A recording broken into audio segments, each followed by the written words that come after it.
with America's future under challenge right here at home, with our hopes and the world's hopes for peace and the balance every day, I do not believe that I should devote an hour or a day of my time to any personal partisan causes or to any duties other than the awesome duties of this office, the presidency of your country.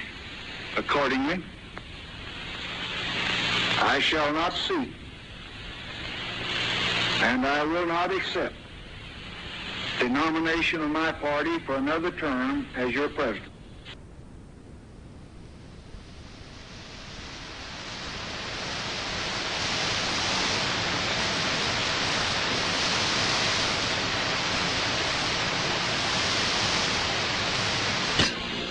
We went to Vietnam not to destroy freedom, but to defend it.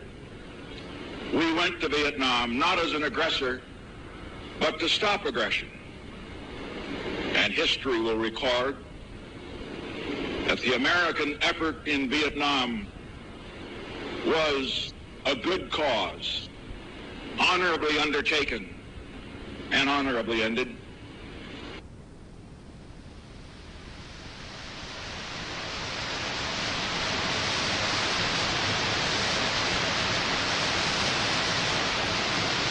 My fellow Americans, I'm pleased to tell you today that I've signed legislation that will outlaw Russia forever. We begin bombing in 5 minutes.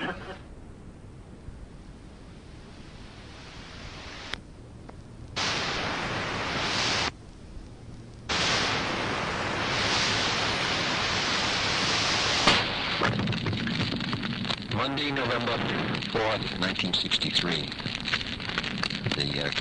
Over the weekend, the coup in Saigon took place. Culminated 3 months of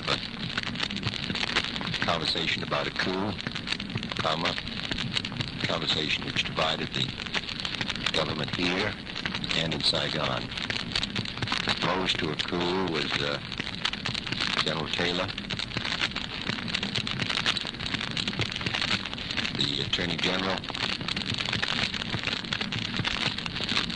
Secretary McNamara, to a somewhat lesser degree, John McCone, partly because of an old hostility to Lodge that causes him to lack confidence in Lodge's judgment, partly as a result of a new hostility because Lodge shifted his station chief.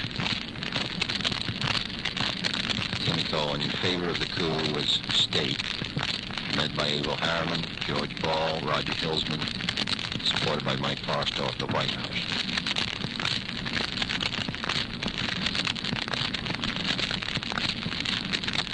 I feel that we must bear a good deal of responsibility for it, beginning with our cable of early August, in which we suggested the coup. In my judgment, that wire was badly drafted. It should never have been sent on a Saturday. I should not have given my consent to it without a roundtable conference in which McNamara and Taylor could have presented their views. While we did redress that balance in later wires, that first wire encouraged Lodge along a course to which he was, in any case, inclined. Argument.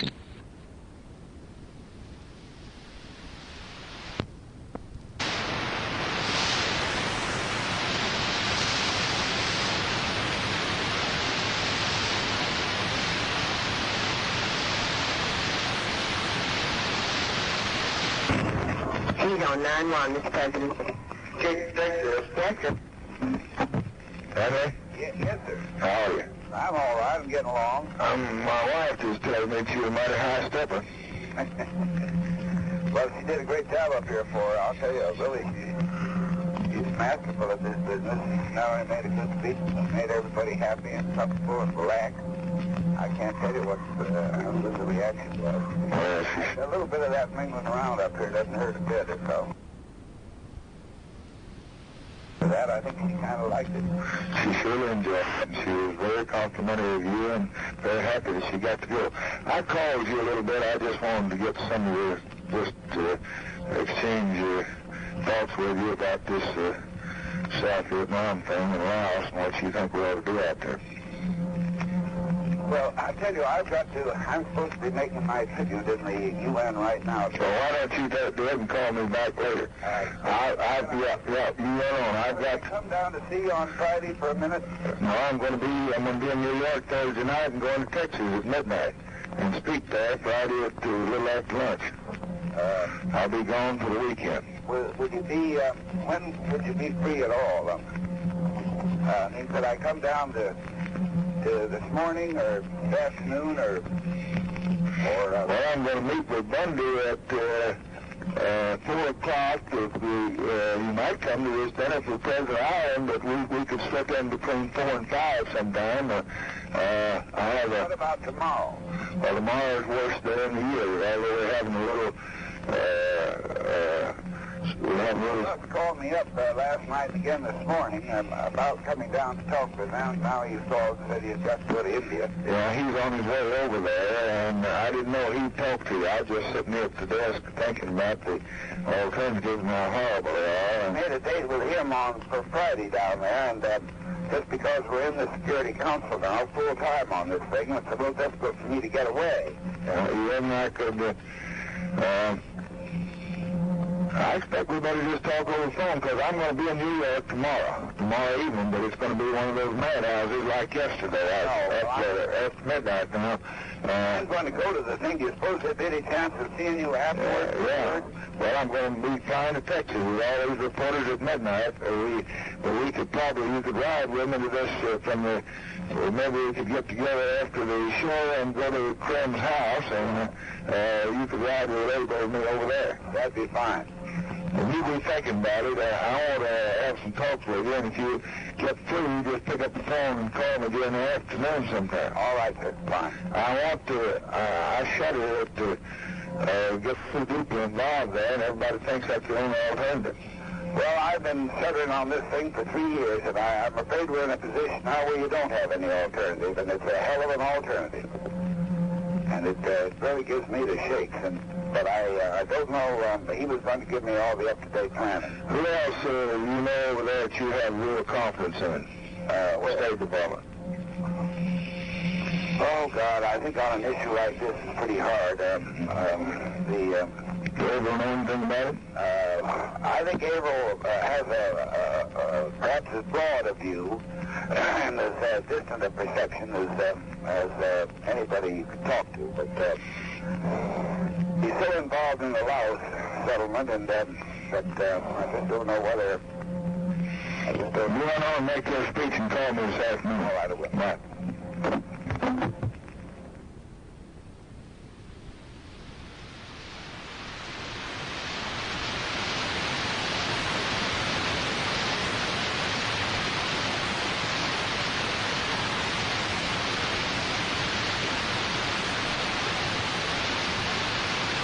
Yes. Mr. Bundy calling him on 90. Just a moment. Thank you.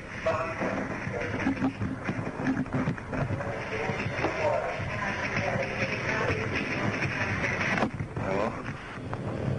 I can't wait for our meeting this afternoon. One, in order to get the Canadians fully on board with as much of this message in Hanoi as we can get, we think it very important for someone to speak personally with Pearson. And I've tentatively nominated myself because I don't see anybody else. Would you? Going up there tomorrow morning to give him the picture of where we're going to be briefing his man and giving whatever you would authorize me to say this afternoon. Or would you rather have the department do it or Butterworth do it, or would you want to do it by phone? The difficulty with the phone is it's not entirely secure.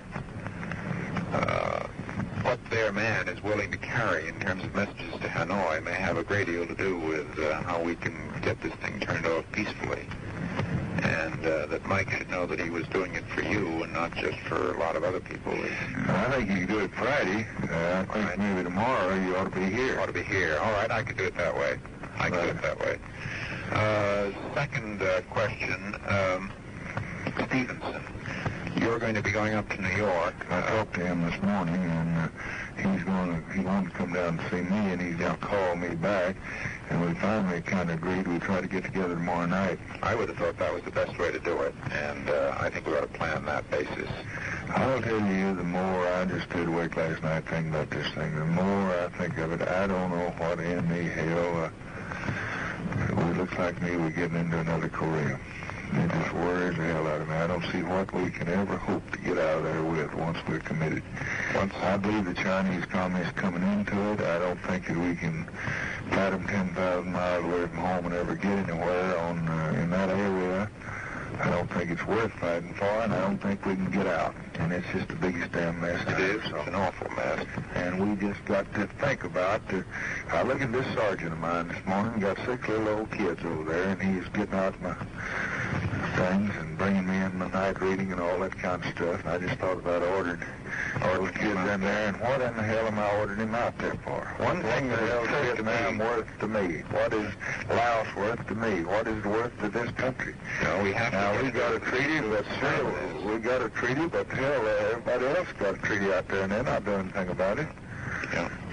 Now, of course, if you start running the communists, they may just chase you right into your own kitchen. Yeah, that's the trouble. And that is what the rest of that half of the world is going to think if this thing comes apart on us. That's the dilemma. That's exactly the dilemma. But everybody I talk to that's got any sense now, they just says, oh, my God, please kill us some.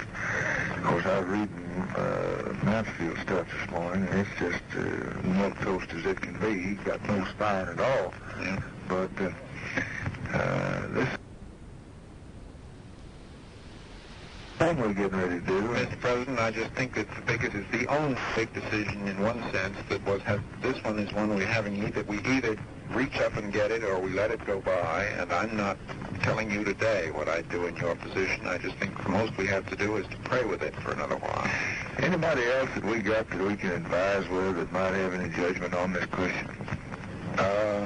That might have something, might be fresh, might have some new approach. Would Bradley be any good? Would Clay be any good? Bradley'd be no good. I do not think Clay would add. I think you're constantly searching, if I understand you correctly, for some means of stiffening this thing that does not have this escalating aspect to it. And I've been up and down this with Bob McNamara, and I've been up and down it again with Mike Forrestal. I think there are some marginal things that we can do, and I think the notion of, also, Mr. President, you can do what I think Kennedy did at least once, which is to make the threat without having made your own internal decision that you'd actually carry it through. Now, I think the risk in that is that we have at least seemed to do it once or twice before. And there's another dilemma in here, which is how the difficulty your own people have in I'm not talking about Dean Rusk or Bob McNamara or me, but people who are at second remove, who just find it very hard to be firm if they're not absolutely clear what your decision is. And yet you must safeguard that decision and keep your... What does Dale think we ought to do? He's in favor of touching things up, but you ought to talk to him about it. I've got an extremely good memorandum from Forrestal that I'm just getting ready for you that shows what he thinks about it. And what does he think? He thinks we ought to be ready to move a little bit, and mainly Vietnamese. On the other hand, readiness to do more. He believes really that that's the best way of galvanizing the South. That if they feel that we are prepared to take little action against the center of this infection, that's the best way of... What action do we take, though? Well, I think that we really need to do use target folder work, Mr. President, that shows precisely what we do and don't mean here. And the main object is to kill as few people as possible while creating an environment in which the incentive to react is as low as possible. But I can't say to you this is a small matter. There's one other thing that I've thought about, that I've only just thought about overnight, that it's on this same matter of saying to a guy, you go to Korea or you go to Vietnam and you fight in the rice paddies. I would love to know what would happen if we were to say in this same speech, and from now on, nobody goes to this task who doesn't volunteer. I think if we might turn around the atmosphere of our own people out there if it were a volunteers enterprise. I suspect the Joint Chiefs won't agree to that, but I'd like to know what happened. If we really dramatize this as Americans against terror, and Americans keeping their commitment, and Americans who have only peace as their object, and only Americans who want to go have to go, you might change the temper of it some. Well, you wouldn't have a corporal's guard, would you? I just don't know. If that's true, then I'm not sure we're the country to do this job. I don't think it's just Morris and Russell and Greening. I think it's the people who don't want any part of it. Did you see the poll this morning? 65% of them don't know anything about it. And for those that do, the majority think we're mishandling it, but they don't know what to do. That's Gallup. Yeah. And it's not easy to get in war, but it's going to be awfully hard to ever extricate yourself if you get in.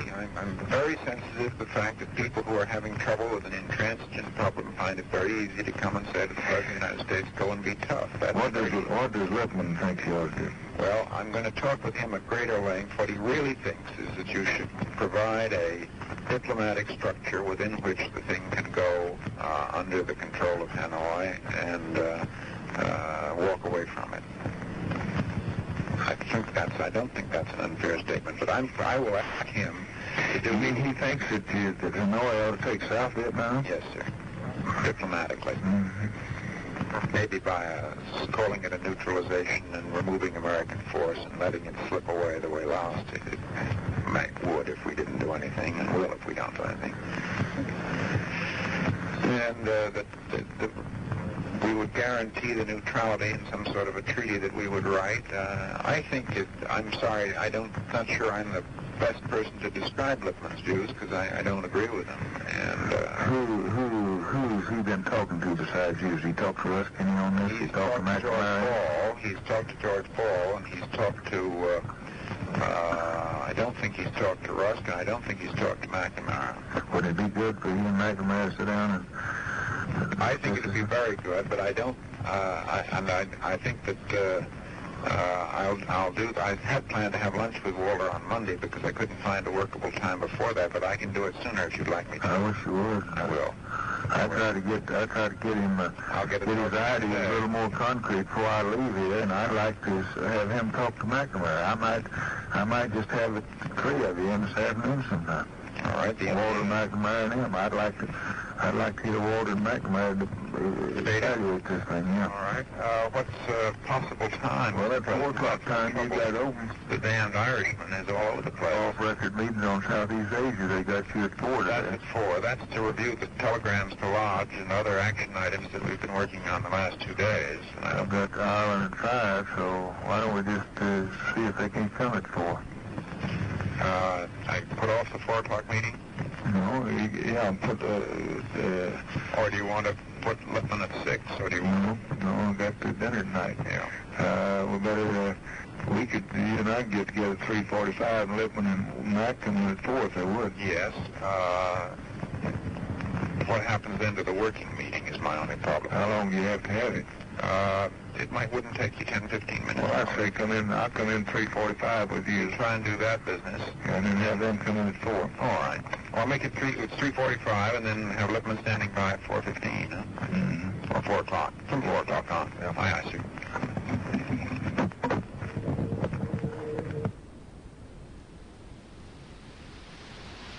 Pretty good, are you, Mr. President?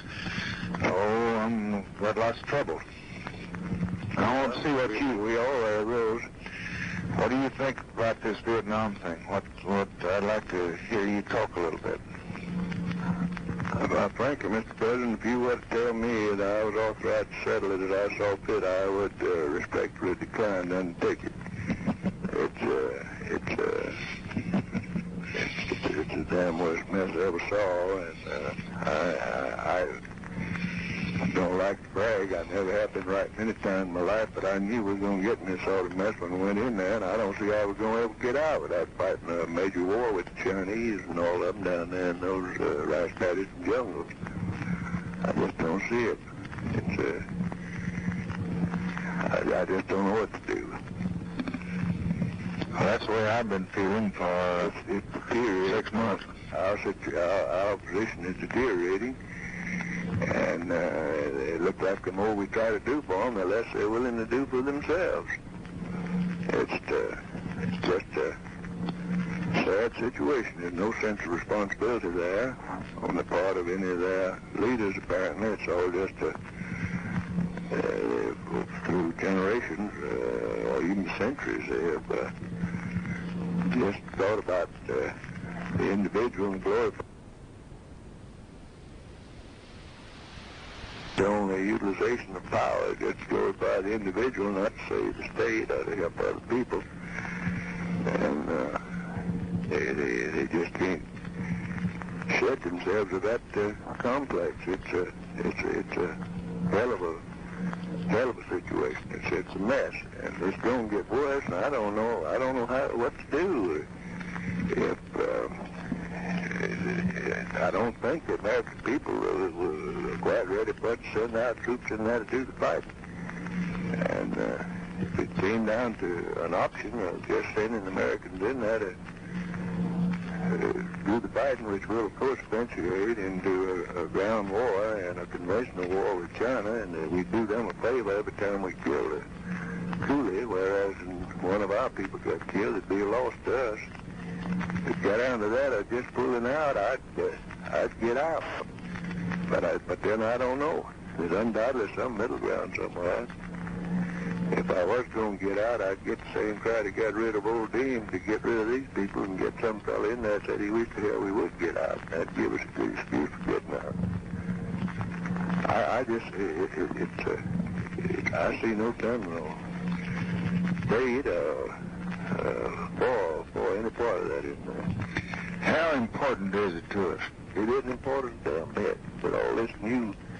Well, I guess it's important to from a psychological standpoint. I mean, yes, and from the standpoint that we're a party to a treaty, and if we don't pay attention to this treaty, well, I don't guess that they think we're paying attention to any of it. Yeah, but we're the only one paying any attention to it. Yeah, I think that's right. You see, other people just as much about that treaty. That's right, but just because somebody else... I think there's some 12, 14 other countries. That's right. There are 14 of them, but I don't know much about the foreign policy, but it seemed to me there were several of them that were... Yeah, they're 14. We're parties to it, and other than the question of our word and saving face, that's the reason I said that I don't think that anybody would expect us to stay in there. There's some old freebooter down in there that I've forgotten his name. I haven't heard about him lately, but he's still there. Sort of a hellraiser, and he don't know exactly what he wants. I think, but he's the most dangerous thing to the present regime. I think if he was to take over, he'd ask us to get out. Of course, we did. Under our theory of standing by self-determination of people, I don't see how we're not going to go if he was in charge of the government. The thing is, it's going to be a headache to anybody that tries to fool with it. You've got all the brains in the country, Mr. President. You better get hold of them. I don't know what to do about this. I saw it all coming on, but that don't do any good now. That's there's water over the dam, under the bridge, and we're there.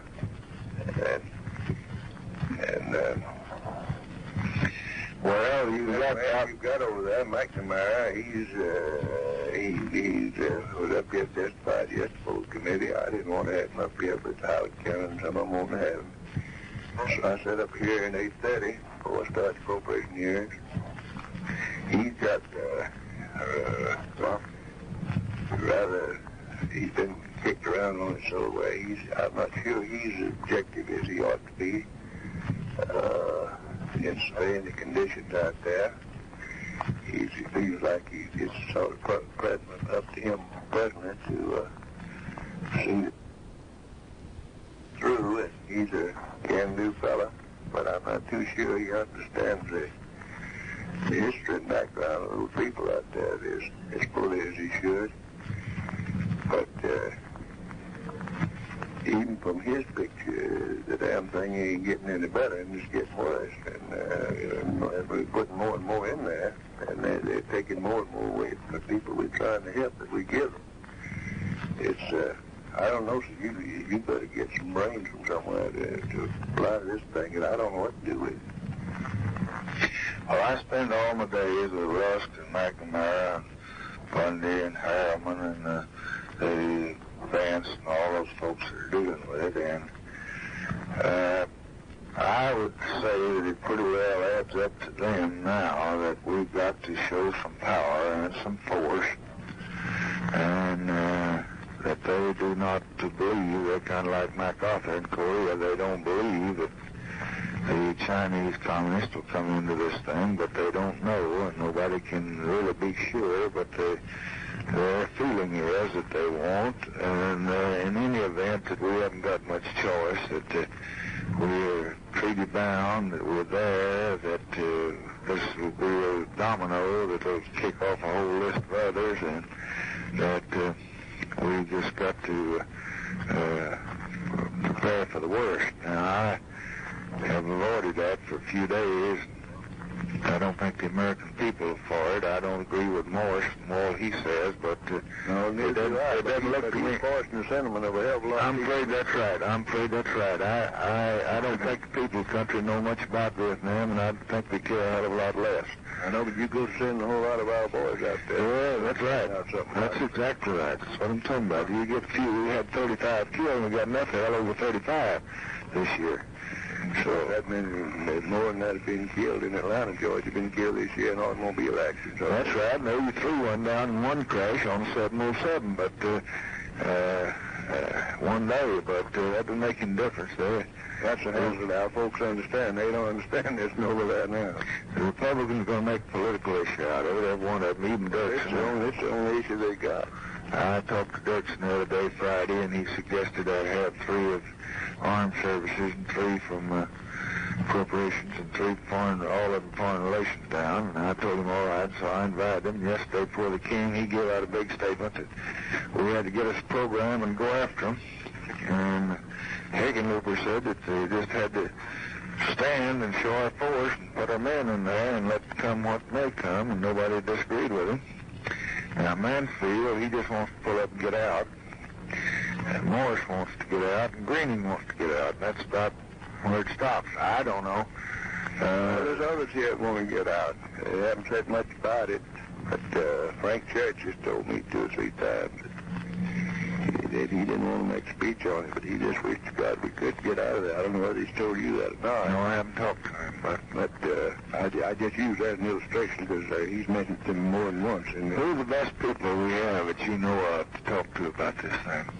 I don't want to do anything on the basis of just the information I got now. I don't know who, Mr. President. I talked to Eisenhower a little bit. I think that the people that you have named have all formed a hard opinion on it. I think if you could get make a survey. Rusk has tried to pull back. He's tried to hold back on everything. But he's about to come to the conclusion now that Laos is crumbling and Vietnam is wobbly.